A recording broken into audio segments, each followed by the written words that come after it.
Good morning, my friends. Umuwi po ako dito sa amin. Nandito po ako sa Tarlac ngayon. Sa totoo po, worried na naman po ako kasi natatanan niyo po ba yung si Suma? Ngayon, pag-uwi ko po, may nakita na naman po ako ng balat ang ahas dito sa bahay. Kaya panigurado ako, meron na naman pong ahas dito. Kaya tinawagan ko na po si Suma, yung haring ahas, para po tulungan ako dito. Sandali po, titingnan po natin dito. Okay. Ito my friends, pupunta ako na ito, bala ko na nga linisin itong paligid ko dito. Dito kasi, nga, meron pong balat ng ahas dito na nakita ko. Asan ba? Ito po. Ayan po yung balat ng ahas. Sigurado ako, ganyan din, meron ding ahas dito. Kaya, kailangan linisin ko na po itong paligid dito. Para, ayan, siguradong nandito po yung ahas na naman. Ayun po yata. Ayun po yung ahas. Ayun, nakita nyo po yun. Oo, nandito po sa swimming pool namin. Asa na, kailangan dumating na si Suma.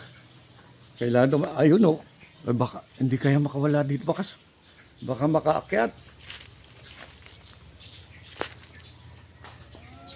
Oh, wala pa si Suma. Sana dumating na sila Suma. Naku, hindi ko alam ang gagawin ko dito. Naku.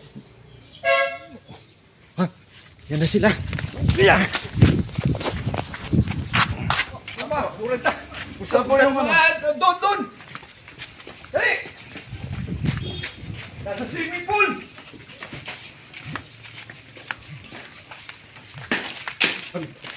Nandyan. Hindi ko nakita. Ayun, umakyat to sa ano. Yan. Ayun, nalaki. Dito sa sukal. Baka meron pa dito. Umakyat Pwede dito sa kong puno, galing sa puno. baba kayo dito. Ha? Galing dito sa mga baging-baging. Oo, dito may balat pa dito. Ayan. Oo. Listo ka din. Ang laki niyan. Oh.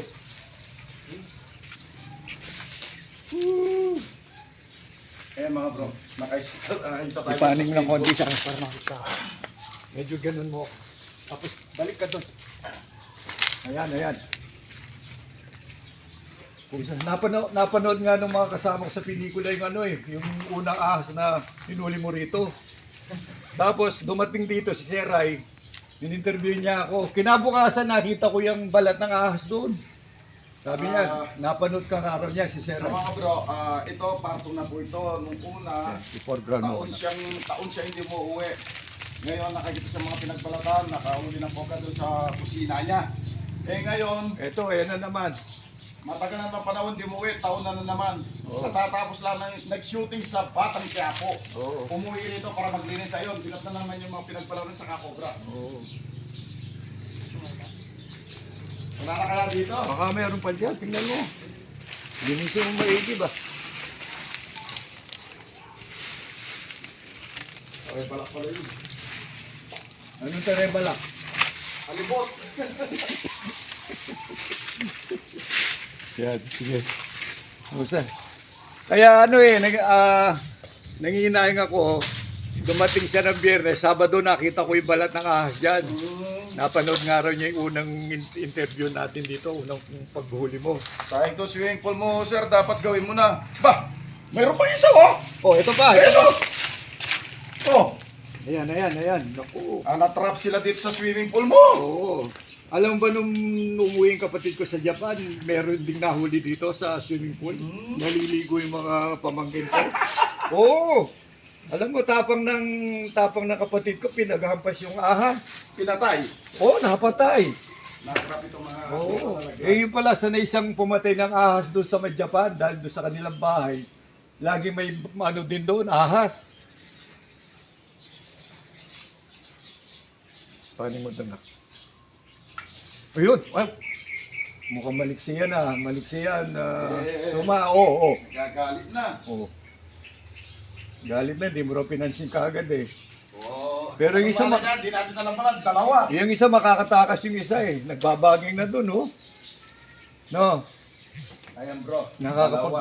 Yung isa, hindi natin alam kung dito dumaan sa baging o dumaan doon sa mga abdan na yun. Diyan, oh, Pero isa. yung isa, kaya pala nagpamadali yung tumawag sa atin si Alex David ng Batang Quiapo, umakit na pala dyan sa may baging. Tawas na, uy. Oo, preso lang ako doon, preso. Di pa nga ako na-schedule eh. 3 beses na ako nagpaitim ng buhok. Kasi sabi ni Senador Lapid, magpaitim ka ng buhok, sabi niya. Para ano. Pero nakapag-shooting na kayo na... Isa. Isang araw. Ayun, nakapag-shooting Establish na na kami. Okay. Kasama ko yung mga kapatid ni Senador. Ayun, Lapid. nakapag-shooting na daw sila, nasa loob sila ng kulungan. Kasama niya yung mga kapatid ni Lito Lapid. Oh, tsaka si Mayor. Yan. Tsaka si Mayor. Ano ba yun? Yung lolo ni Bubbles. Nung ano sila, nagkagulo sila sa basketball court. Si Bong, si Bandol. Yun lang yung eksena ko, tapos di na nasundan pa. Ano, wala pang ano, schedule. Yes! Wala na ba? Hindi po natin alam. Ikaw, maasahan ka. Magpapasalamat na naman ako sa iyo, Boss Suma. Ang tunay na haring ahas. Ito, in-store ko na ang puset na ito. Dumating na ang puset. Pangalawang pagkakataon. At kapag meron pang nakitang ahas dito, Lagi lang ako nandito. nandito lang po si, Nandito lang. Nandito si lang ako. Boss Suma. Maraming salamat po sa inyo. Mga friends, ito po, kasama na naman natin itong pinakahari ng mga ahas talaga. Si Suma, haring ahas. Okay, mga friends. Bye-bye. Thank you po.